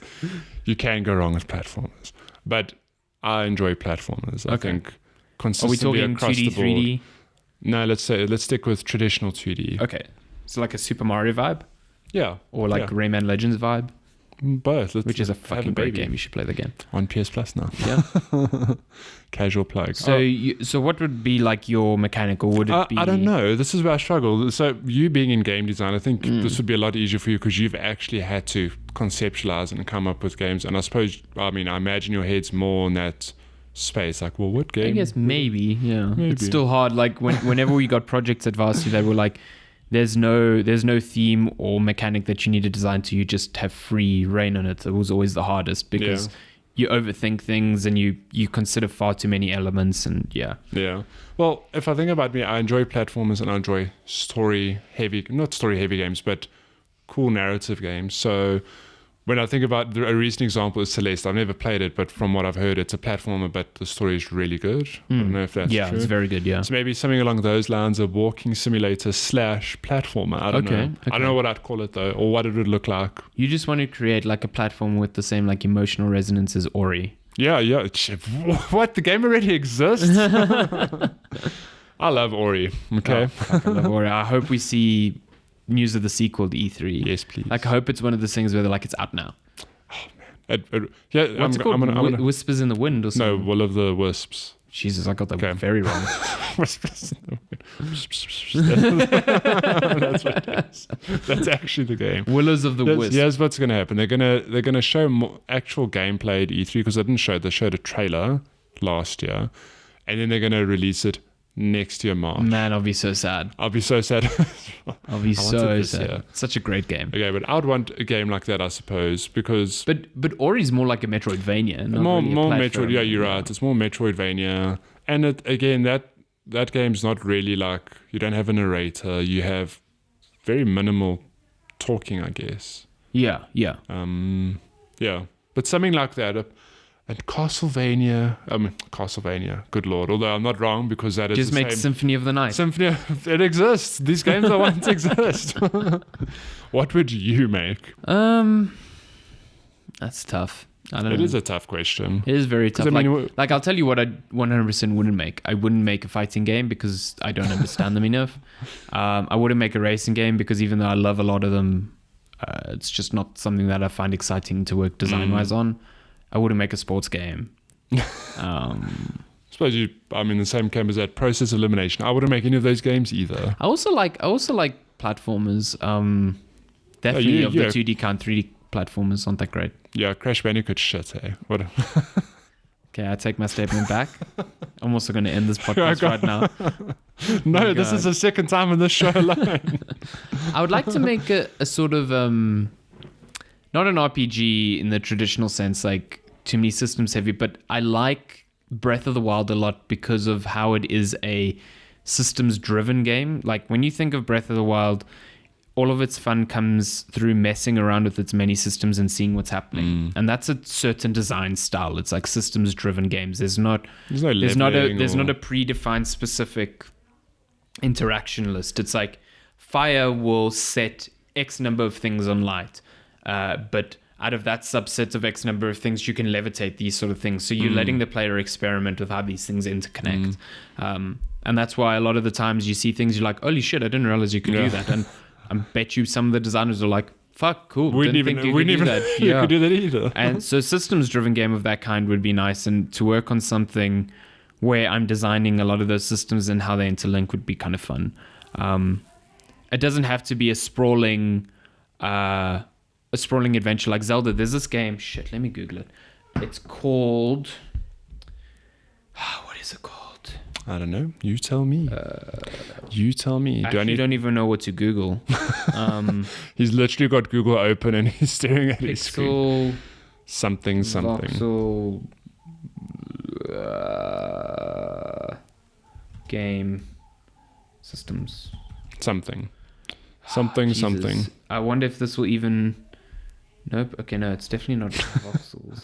Well, what is it? A game that's similar to Breath of the Wild in terms of systems, or it's like a. Okay, I'm not going to find it. Whoa, is that a Game Boy? I've forgotten the name. Shit, but it's basically like this 2D adventure where every pixel can be interacted with. Oh, so wow. like all the games are kind of. The whole world is built up with a collection of pixels, and like.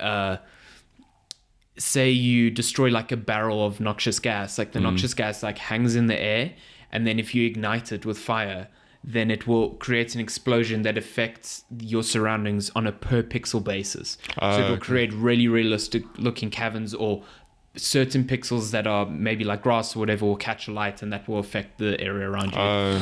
It's so striking. When I find the trailer, I'll send it to you, because you watch this trailer and you're like, holy shit. Yeah, that's cool. Like there's a lot of simulation going on. Is this a game that exists already, or it's coming out? Yeah, it's coming out. Okay. I've seen the gameplay of it and stuff, and a lot of people say they played it at PAX. But holy fucking shit. Yeah, I wish I could remember the name now. It was actually a mutual friend of ours, Gareth, who I work with, Gaza, and he showed it to me at work, and I was just blown away, because like we as designers look at that and go, how the fuck did they do this? Like, to me, it just seems like the sort of game you need a supercomputer to play, because it's not like, I mean, it is striking and gorgeous, but you just need really powerful hardware to run those many simulations and calculations. So, yeah, system-driven games like that, I'd 100% play. And what would you call it? Systems-driven game 2.0. System Shock. Breath of the System Calm. Shock. Oh man, nailed it. I don't know what I'd Stench call my of game. the Wild. I'd call my game Ori. It already exists. I mean, what can you do? Go home and play it right now. Symphony of the Ori. Symphony of the Whisper the Ori of the morning. Calling a cat. Oh man. Don't play this podcast by your cats. No, yeah. They're going to be like, whoa, this podcast speaks to me. Or non-cat people are like, wow, all the neighbors' cats busy staring at me through the window. What is going on? They're just like fucking pitching up in the... Okay, and we have one more question. Yeah. This is quite an interesting one as well. Again, from Cello. Thank you for your question. Hey, Cello. It says, what random game do you think would make an entertaining competitive game? So, suppose turning something into an esport. And before we started recording, I actually thought it would be quite funny. It would be Minesweeper. I mean, can you imagine? Esports Minesweeper. Competitive Minesweeper. Can you imagine the commentary that goes with that? And then, like, you just picture this person playing. They've got their mouse. They're busy, like, clicking very subtly. And they're, like, sweating, like, actually sweating, trying to not fuck up, basically. But would it be like a one person takes one turn, one person takes another turn? Maybe it'd be like chess. I don't know. No, but that wouldn't work, because then someone's always going to get screwed. Okay. So maybe it's a time limit thing. I don't know. That's just a dumb example. I mean, this feels like cheating, and it's not my recommendation. But I was listening to the Giant Bomb podcast, the Giant Bombcast. That's the one. Whatever. It's probably one of my favorite. The Giant Bombcast. That's what they should call it. And they were talking about like the discrepancy between like. Are games a sport, or what sports are sports, and like is chess a sport, whatever. And they were talking, I think Brad Shoemaker was like, oh, there's actually an application to make chess an Olympic sport. Oh yeah? And Jeff Gerstmann was like, that's fucking stupid. And he was like, imagine Olympic Uno. And I was like, fuck, I'd watch that so hard. Like, that'd be amazing. This commentator talking over like these intense Uno plays, like, he just played a +4. He just changed the color to red. Oh, but think about it. Have you watched professional poker before, where it's like, I don't know if you've ever flicked onto ESPN and they have professional poker or whatever, and you can see like, okay, I haven't watched it either. I just want to put that out there. You sold this so well. I've like glazed over it, and while flicking through channels, and you see they've got like the commentators are watching and they can see the cards and everything. So it'd be like that. Oh yeah, they have these like perspex. Like, so it'd be like that with Uno, like, oh my god, he just drew the +4. What is he going to do with it? You know?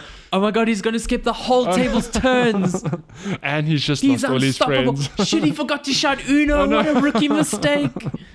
The $10 million prize doesn't get given to him. Or her. Yeah. Fuck. But that's an interesting one. Olympic Uno. Uno. Nailed that question. Let's.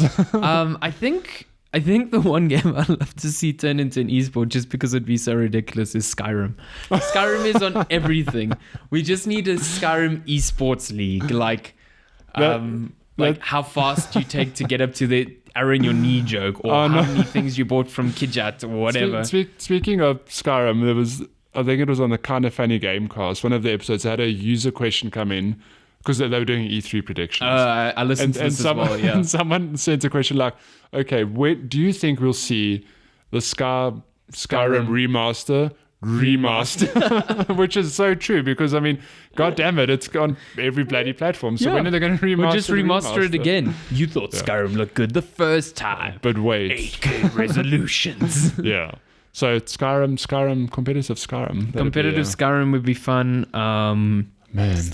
What else? This is such an open question. You could turn any game into a competitive thing. I mean, you could turn any game into a really bad competitive thing. I'm just trying to think. Let's have The Last Guardian competitive, because that's what I just Christ, no. The most boring, frustrating. The most frustrating. Imagine you have these 2 to 10 people in a room, and their goals to get their Trico to, I don't know, the end of a puzzle, and you just have them pointing at a wall, and the Trico doesn't listen, and they're like, god damn it, this fucking digital animal doesn't listen to me. So we're gonna have that. You can also have competitive Labo. Okay. I mean, I've seen a lot of people. That'd be interesting, actually. I've seen a lot of people build this little RC car and sellotape knives to them. So we're building a Nintendo Labo deathmatch. Yeah. What is that show called? It was Robot Wars. Yeah. Let's have Nintendo Labo. Nintendo Labo cardboard wars. Duct tape knives to your Nintendo Labo and battle to the. Did you ever watch that show? Robot Wars. Great. I loved it. What I always loved was that it's such a build up, like, oh, this team's built this thing, and then it like has a knife that like comes out, like push, they push a button and a knife comes out. But at the end of the day, when the teams fight each other, it's literally them just like flipping the other one or pushing them out of the arena. And it's not that was the thing that always baffled me. The ones that won were these small ones that just specialized in flipping the big ones over. They like had a little spring top so they'd get under them and just boop. Yeah, but it's some of the robots had like flamethrowers for effect, like, whoa, he's gonna burn the other machine to a crisp, and then this little one comes like with this little knife, boop, flips it over, and it's like, oh my god, it won. And yeah, like, well, most of the ones I saw, like the most intense ones, they're like, oh, he's got a pneumatic hammer that if he hits you, he's just gonna pierce through you. But like the smaller ones are so fast, so this thing would never be able to hit, and they just fucking flip them. Done. So that with Nintendo Labo, with more flamethrowers and actual burning. Nintendo Labo Wars. Nintendo Labo Wars. Yeah. I want Speaking of Nintendo Wars, at E3 they are showing off the first footage of Smash, and they're going to have a tournament there. Just like last year they had a tournament for ARMS. Oh, so wait, are they showing the new Smash? Yeah. So it's confirmed. Yeah. Well, we know it's coming this year. We know it's coming this year, but they're showing it off for the first time at E3. It's going to be playable, and there's going to be a tournament there, so you'll see, what's his name? No, Sonic Fox doesn't play Snow Fox. Sonic Fox. I thought you. Another noise came out of my mouth, which I didn't know where it came from. I thought you butchered Star Fox. I was like, no. Did you just call Star Fox Snow Fox? I mean, he's a shit character anay, so. Yeah, I never played Star Fox. Yeah. He's great in. I can't wait for the Nintendo Labo man to be a Smash character. We won't do it on this episode, but I think episode we have to try maybe conceptualize characters that we'd like to see. Yeah. Nintendo Labo man girl would be a great character. We're like 5 weeks away from E3, so we need to have a podcast dedicated to E3 predictions. We'll do a back-to-back recording. It would be cool. Like, if you already have predictions, you should send them to us and we can chat about them, but we'll put out a more formal thing. But I think that's it. That's it. Whoa, that was awfully high pitched. I just really don't want to go work. I'm going to go home and not work. I'm going to go home and... Can we swap places for today? Please?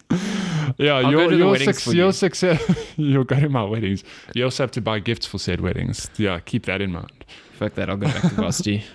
What is I going to say now? Man, you threw me off. I can go home and not play Witcher and not play...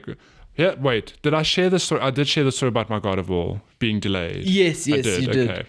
Well, But- no. You didn't share it on the podcast. I just Didn't saw you I? tweet like, you're like, oh, it's coming in 12 days. Yeah. Because you ordered a book with it. Let me just, I'm sure I spoke about this, but let me just squeeze it into a minute. So I ordered God of War, hyped, because everyone's loving God of War, and I couldn't resist. I finally ordered it. But I threw a book into my order, which has delayed my order by 2 weeks. It's your first mistake. You chose to read. I know. I chose to read. God damn it. But I think if I checked my email yesterday, today's Sunday. If I check my email on Friday, it has been shipped, so I should get it this week. Nice. So I'm going to go home and play not any of that, unfortunately, but maybe some start Shadow of Fortnite. the Colossus. Yeah, Fortnite. some Fortnite's no. good.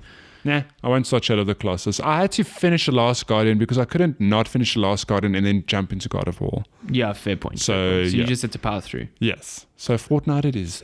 Done deal. Lucky. Yeah. I'm not going to be You playing can anything. go play nothing. Yeah, go play the game of your life. Nintendo Labo, man. And when you need a break, just drive your little remote control vibrating car around. Sounds like fun. Yeah. Cool. but That I'm done. was episode 9. 9. As always, please Like and subscribe. or leave a rating or leave a review on wherever you watch it. We actually saw yesterday that we're in like the top 75 on Apple Podcasts and above some podcast I thought would be way higher on that list. I woke up this morning to two screenshots being like, hey, look, we're in the top 100. I was like, what? How did that happen? And also like that category is games and hobbies range from cars to like arts and crafts, and there's some fucking hugely rated car podcasts because people love cars. So I'm very happy that we're there in some way. So if you listen to us on Apple, leave a rating, leave a review. If you listen to us anywhere else and they have those facilities, do the same. It takes you like 2 seconds, and we'd really appreciate it. It makes us feel warm and fuzzy. Yeah, and it helps us cold. reach more people. Yeah. So that would be really cool. As always, we're on Apple Podcasts, Google Play, all of the Overcast, things. Pocket Casts, Anchor. You can grab our RSS Radio feed off something. Anchor. What is a new one? Radio Shack something. No, Radio something. Shack is the store. I know. Not Radio Shack. Radio something. Yeah. Radio, Heart Radio. I don't know. Heart Radio. Yeah, something like that. Catch us everywhere. Yeah, catch us everywhere. Grab this RSS feed and pop it into your favorite player. And yeah, follow us on Twitter, Checkpoint Chat. Email us, checkpointchatpodcast@gmail.com. Mm-hmm. Follow Matty at Matthew Fig. I keep thinking it's Hairy Knees. No. Yeah, No, it's at Matthew Fig. At Matthew Fig on Twitter. You can follow me at Caption Barbosa, not Captain. Caption. I should just change my name to Hairy Knees because why not? Yeah. I think I did have it at one stage, but whatever. It's at Matthew Fig for now. And we will catch you next week. We'll be far more energetic, right? She's like, yeah, sorry, this morning it's very early. It's Sunday. It's cold. Yeah. Yeah, but we'll be hey, far more energetic. I won't have work to do. And I won't be coming off the back of a wedding. Yes. But I think this was a cool episode, all things considered. It was. Yeah. Sorry for our Pink Apron plug. Go buy to Pink all the Apron. time. Yeah, you should tell your mom to just open that thing. Don't forget to buy from my mom, aka Pink Apron. Okay, bye. Don't forget it's Mother's Day next Sunday. Don't forget that shit. Is that next Sunday? Yeah, it's on the 13th. Well, shit. Yeah. I'm going to order something from my mom from Pink Apron. Oh, cool. Bam, Pink Apronception. I mean, you could always just order her flowers from her company, so you're not supporting the competition. I'll just won't tell her it's for her. I'll be like, I want some flowers. She'll be like, for look at Lenska. this great assortment I made. And you'll be like, Happy Mother's Day. Here's my money. Don't do that. No. Okay. I think let's crash this podcast. Okay, bye. Quickly. Bye. That's sudden.